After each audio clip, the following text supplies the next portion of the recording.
Hey everyone, so last night about 11:30 I woke up and I couldn't sleep. So I did the cardinal sin, the unthinkable.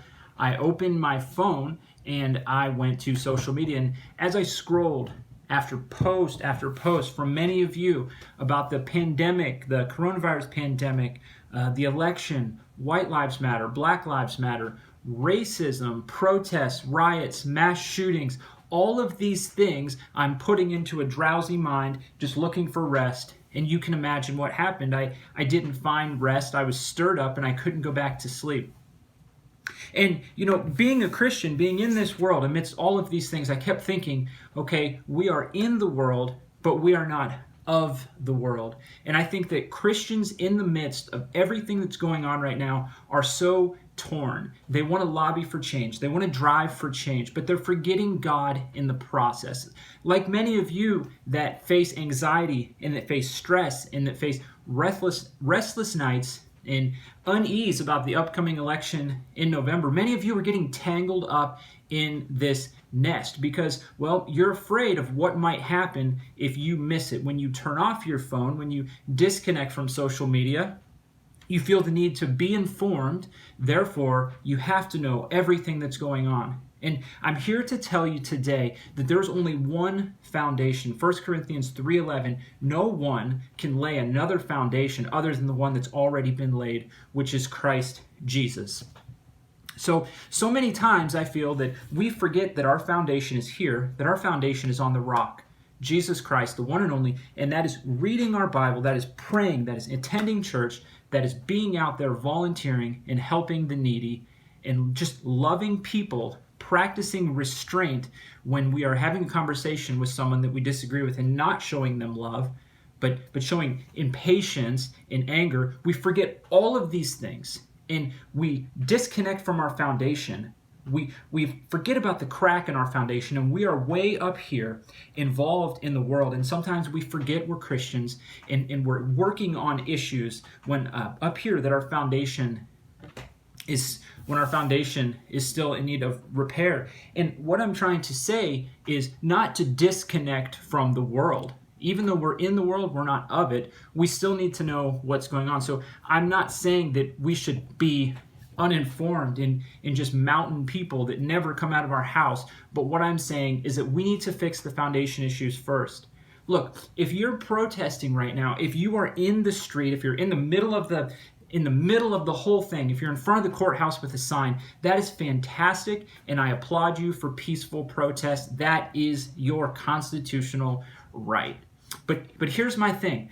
Do you know more facts about racism, about politics, about the coronavirus? Do you know all of these things, but you can't recite a handful of scriptures from memory?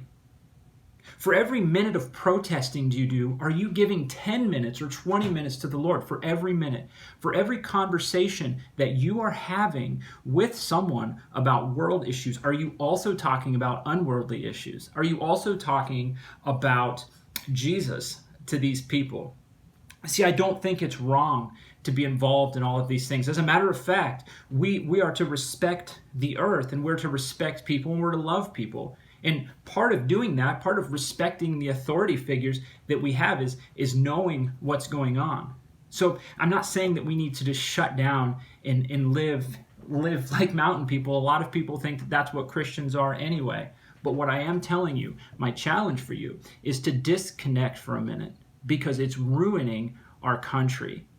The fact that we have Christian people that cannot practice the art of restraint because they have forgotten the crack in the foundation is alarming to me. And I really think that plays right into the devil's scheme to take Christianity off the map. As history is being rewritten right now, we have our statues that are toppling, we have laws that are being reversed, we have all of these things, and soon enough, if we're not careful, if you are a Christian, this very message could be considered hate speech, because I'm speaking from the Bible. There are stores that have already stopped selling Bibles, and we try so hard to lobby for change, but we're not getting anywhere as Christians sometimes because we forget about the crack in our foundation.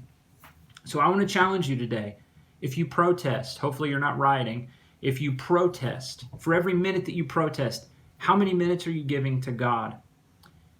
If you're on Facebook or you're on social media and you're having a conversation with someone about a current world issue, if you're commenting back, how many comments are you putting out there telling someone about Jesus? Again, because if we cannot fix the foundation, it doesn't matter what we do up here.